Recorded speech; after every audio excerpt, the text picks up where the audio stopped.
Everyone, Shriman Narayan दोस्तों, आपके अपने चैनल हर दिन कुछ नया में आपका बहुत बहुत स्वागत है। तो आज की वीडियो में हम बात करेंगे माघ मास कथा अध्याय 1 के बारे में।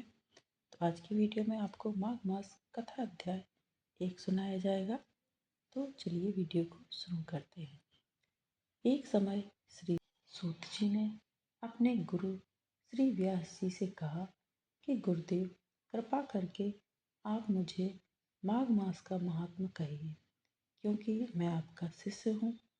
व्यास जी कहने लगे कि रघुवंश के राजा दिलीप एक समय यज्ञ के स्नान के पश्चात पैरों में जूते और सुंदर वस्त्र पहनकर शिकार की सामग्री से युक्त कवच और शोभायमान आभूषण पहने हुए अपने सिपाहियों से घिरे हुए जंगल में शिकार खेलने के लिए अपनी नगरी से बाहर निकले। उनके सिपाही जंगल में शिकार के लिए मृग, व्याघ्र, सिंह आदि जंतुओं की तलाश में इधर उधर फिरने लगे। अत्यंत शोभा को प्राप्त हो रही वनस्थली कहीं कहीं मृगों के झुंड फिरते थे, कहीं गीदड़ अपना भयंकर शब्द कह रहे थे, कहीं गैंडों का समूह हाथियों के समान फिर रहा था, कहीं वृक्ष के कोटरों में बैठे हुए उल्लू अपना भयानक शब्द कर रहे थे। सिंहों के पद चिन्हों के साथ घायल मृगों के रक्त से भूमि लाल हो रही थी। कहीं दूध से भरी थनों वाली सुंदर भैंसें फिर रही थीं। कहीं पर सुगंधित पुष्प, हरी भरी लताएं वन की शोभा को बढ़ा रही थीं। कहीं बड़े बड़े पेड़ खड़े थे तो कहीं उन पर पेड़ों पर बड़े बड़े अजगर और उनकी केंचुलियां भी पड़ी हुई थीं।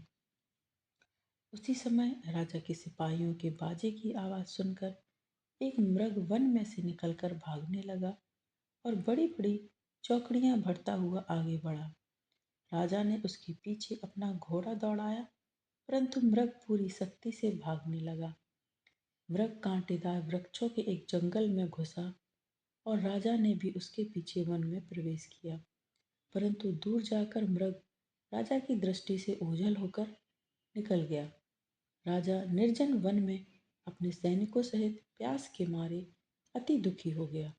दोपहर के समय अधिक मार्ग चलने से सैनिक थक गए और घोड़े रुक गए। कुछ देर बाद राजा ने एक बड़ा भारी सुंदर सरोवर देखा, जिसके किनारों पर घने वृक्ष थे। उसका जल सज्जनों के हृदय के समान स्वच्छ और पवित्र था। सरोवर का जल लहरों से बड़ा सुंदर लगता था। जल में अनेक प्रकार के जल जंतु, मछलियां आदि स्वच्छंदता से इधर उधर फिर रही थी। दुष्टों के निर्दयी चित्त वाले मगरमच्छ भी थे। किसी किसी जगह लोभी के समान सिमाल भी पड़ी हुई थी। जैसे विपत्ति में पड़े हुए लोगों को दुखों को हरने वाले दानी पुरुष के समान यह सरोवर अपने जल से सबको सुखी करता था। जैसे मेघ चातक के दुख को हरता है। इस सरोवर को देखकर राजा की थकावट दूर हो गई। रात्रि को राजा ने वहीं विश्राम किया और सैनिक पहरा देने लगे और चारों तरफ फैल गए। रात के अंतिम समय में सूकरों के एक झुंड ने आकर सरोवर में पानी पिया और कमल के झुंड के पास आया। तब शिकारियों ने सावधान होकर सूकरों पर आक्रमण किया और उनको मारकर पृथ्वी पर गिरा दिया। उस समय सब शिकारी कोलाहल करते हुए बड़ी प्रसन्नता के साथ राजा के पास गए और राजा ने देखा कि सुबह हो गई है, तो सुबह होते देखकर उन सिपाहियों के साथ ही अपनी नगरी की ओर चल पड़े। रास्ते में चलते चलते उन्हें एक ऋषि मुनि दिखाई दिए, जिनका शरीर तपस्या और नियमों के कारण बिल्कुल सूख गया था, जो मृगछाला और वल्कल पहने हुए थे और नख, रोम तथा केश धारण किए हुए थे। राजा ने ऐसे घोर तपस्वी को देखकर बड़े आश्चर्य से उनको प्रणाम किया और हाथ जोड़कर खड़े हो गए। तपस्वी ने राजा से कहा कि हे राजन, इस पुण्य शुभ माघ में इस सरोवर को छोड़कर तुम यहाँ से क्यों जाने की इच्छा करते हो? तब राजा कहने लगे कि हे महात्मा, मैं तो माघ मास में स्नान के फल को कुछ भी नहीं जानता हूँ। कृपा करके आप विस्तार पूर्वक मुझे बताइए। तो ये माघ मास कथा अध्याय 1 यहीं पर समाप्त होती है। अगला वीडियो माघ मास कथा अध्याय 2 का होगा। तो यदि आपको आज की कथा, आज का वीडियो पसंद आया है दोस्तों, तो शेयर कीजिए अपने दोस्तों के साथ, अपने परिवारजनों के साथ।